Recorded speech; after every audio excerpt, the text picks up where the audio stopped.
In town, I was known as the most beautiful and the most expensive prostitute. Every day, gold miners lined up, willing to spend a month's pay just to take their chances. But all I saw in their eyes was lust and greed. It made me feel nothing but disgust and emptiness. My body was a product, and my soul was already numb. Until one day, a stranger knocked on my door. His name was Mike, a humble farmer who offered double the price just to spend a night with me. He quietly told me he wanted to marry me. I'd heard those words too many times before, so I didn't take it seriously. But then, for the next 3 days, Mike kept coming back paying double each time. He didn't rush to touch me. He just kept talking about his farm, the wheat fields under the sun, and the life he dreamed of. I couldn't help but scoff and said, "I feel nothing for you.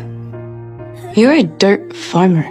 He froze for a second. His face darkened, but he didn't argue. He just left quietly. Watching his lonely back, I felt a strange kind of ache, something I hadn't felt before. The next day, I gathered my courage and begged Madame to let me go. But how could she let her golden goose walk free? She had her men beat me, hard, blood mixed with tears. I was bruised, broken, hopeless. And Mike showed up again. When he saw what I looked like, he didn't hesitate. He handed over everything he had to buy my freedom. His eyes held no desire, only determination. He even got down on one knee and proposed on the spot. When I woke up, I was already at his farm. He gently tried to check my wounds, but I instinctively pulled away. I didn't trust anyone, and I couldn't bring myself to be vulnerable. 3 weeks passed. One day, after he left the house, I quietly put on my old clothes and planned to head back to town. I hadn't gone far when I saw Mike chasing after me. I quickened my steps, thinking he'd try to stop me. I turned and slapped him, yelling, "You don't own me!"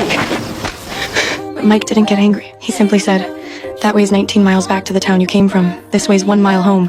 There's food there, and me, waiting for you." His voice was calm, but firm. I don't know why, but I chose to walk the 1 mile home. When I stepped inside, Mike didn't say a word. He just quietly knelt down and cleaned the wounds on my feet. I looked at his gentle face, and for the first time, I felt something warm inside. That night, I tried to repay him with my body, but he softly turned me down. He said he'd wait until the day I truly wanted to be with him. I had never met a man like this. He didn't rush, he just stayed. So I started learning how to be a real wife. In the days that followed, I gathered eggs from the chicken coop for the first time. I tried fishing, even learned how to chop wood. I wasn't good at any of it, but for once I felt peace. Without realizing it, I started to rely on him. Little by little I opened up. Then one day the neighbor's baby was born. Mike looked at the child with such warmth in his eyes. He clearly loved kids. But me, I could never have children again. I told him the truth, how I'd been abused years ago by a nobleman. It was a memory I had buried deep, never shared with anyone. But after hearing it, Mike didn't flinch. He simply said, "There's nothing in this world that could make me stop loving you." Still, I felt unworthy of him. I wrote him a letter, left the wedding ring on the table, and slipped away from the farm. I didn't return to my old life. I got a job as a waitress in town. Day after day, I tried to let time wash everything away,